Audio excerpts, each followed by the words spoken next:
School cycle का नाम है, पोशाक का नाम है, मध्याह्न भोजन का नाम है।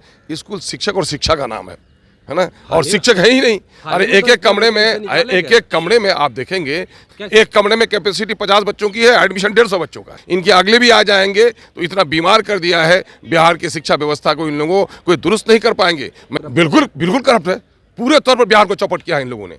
बयानबाजी के अलावा कुछ भी काम नहीं किया है। अरे ये कौवा को सफेद कर देंगे तो कौवा सफेद हो जाएगा क्या? इनके कहने से कथन से हो जाएगा। नमस्कार, मेरा नाम प्रेम है और आप लाइव चीज देख रहे हैं। देखिए, बिहार में कई मुद्दे हैं जिसको लेकर सदन में बात विवाद होना था, पर क्या हुआ आप सभी लोग जानते हैं। बात करने के लिए हमारे साथ AIMIM के प्रदेश अध्यक्ष हैं, विधायक है अख्तरुल इमाम जी।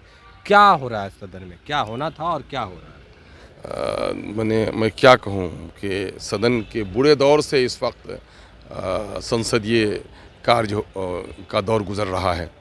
बिहार की 13 करोड़ की जनता, उसमें से अधिकांश गरीब लोग, मजदूर लोग, उनके खून और पसीने की कमाई से सदन की कार्रवाई चलती है और आम जनों के समस्याओं पर खुलकर यहाँ बात नहीं हो पाती है। बीजेपी के लोगों को हंगामाराई करनी है और सत्ता पक्ष को सिर्फ एक रस्म निभानी है।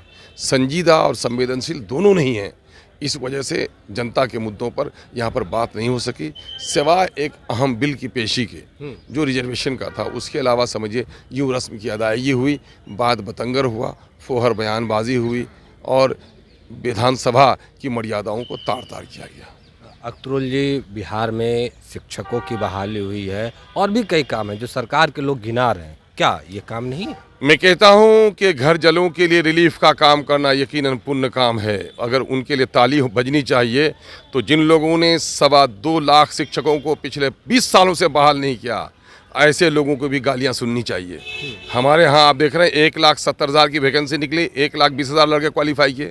वैकेंसी के बावजूद भी लड़के क्वालिफाई नहीं कर पा रहे हैं कि शिक्षा का स्तर कहाँ गिरा दिया। शिक्षित बेरोजगारों का एक समूह है, एक समंदर है यहाँ पर, लेकिन नहीं मिल पा रहे हैं कॉम्पिटेंट लोग।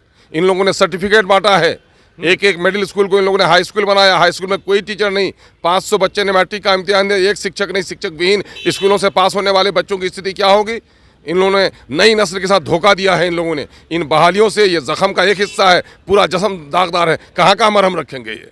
आप कह रहे हैं बहालियों को लेकर शिक्षक नहीं है, और मुख्यमंत्री नीतीश कुमार तो कर रहे हैं, लड़कों के साथ लड़कियों को भी पढ़वा रहे हैं। अरे भाई, मैं कहा रिश्वत देना और उजरत देना दोनों में फ़र्क है। साइकिल भी सरकार ने अपने कोई खाते से नहीं दिया है, गांव के ग्रामीण लोगों का, आम लोगों के पैसे लिए साइकिल दे दिए। ये सिर्फ इस वजह से वोट किससे आ जाएगा, निजी लाभ हो जाएगा।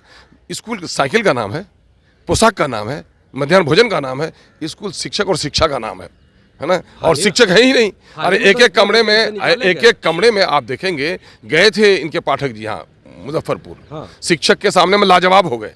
एक कमरे में कैपेसिटी 50 बच्चों की है, एडमिशन 150 बच्चों का है।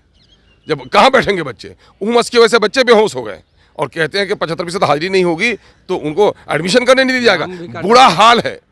अब कॉलेज में एडमिशन हो रहा है तो इन्होंने ऑनलाइन एडमिशन करा दिया है। किसी का घर 50 किलोमीटर की दूरी पर, 70 किलोमीटर की दूरी पर, वो बेटियां कैसे कॉलेज जाएंगी? पहले से यही था कि निकटतम कॉलेज में लोग एडमिशन के लिए अप्लाई करते थे और उसी में सूचीबद्ध तौर पर मेरिट के अनुसार सिलेक्शन होता था। जिनका नहीं सिलेक्शन होता था वो दूसरा उपाय सोचते थे। इन लोगों ने पूरे तौर पर बिहार में खासकर गरीबों, दलितों, पिछड़ों की पढ़ाई लिखाई को इन लोगों ने तजुर्बे का शिकार कर रहा है। एक से एक एक्सपेरिमेंट कर रहे हैं और हर एक्सपेरिमेंट इन लोगों का विफल हो रहा है। बिहार में सबसे बुरी हालत अगर किसी की हुई है पिछले 20-25 सालों में तो वो शिक्षा की हुई है। बल्कि मैं बढ़ाकर पाठक काम कर रहे हैं, सुधार कर रहे हैं, ये मानते हैं? अरे नहीं कर सकते है ना। एक दो जख्म नहीं, पूरा जिस्म है छलनी। दर्द बेचारा परेशान के कहाँ से उठे, किसको करेंगे? बहाली भी तो कराएं तो कितने लोग प्रॉक्सी कर गए हैं। और इसमें 30,000-35,000 पुराने शिक्षक ही आए हैं। कितने लोगों को बहाल इन लोगों ने किया है? इनके अगले भी आ जाएंगे तो इतना बीमार कर दिया है बिहार की शिक्षा व्यवस्था को, इन लोगों कोई दुरुस्त नहीं कर पाएंगे। मैंने 2012 में कहा था कि आपने शिक्षा जगत पर बमबारी की है कि आने वाले 200 साल तक बिहार की नई नस्ल मानसिक विकलांगता से नहीं निकल पाएगी। और ये मानसिक तौर पर हमारे बच्चों को विकलांग कर दिया है इन लोगों ने। पटना यूनिवर्सिटी को जाके देखिए, पटना के कॉलेजों को देखिए, अस्पताल बना हुआ है।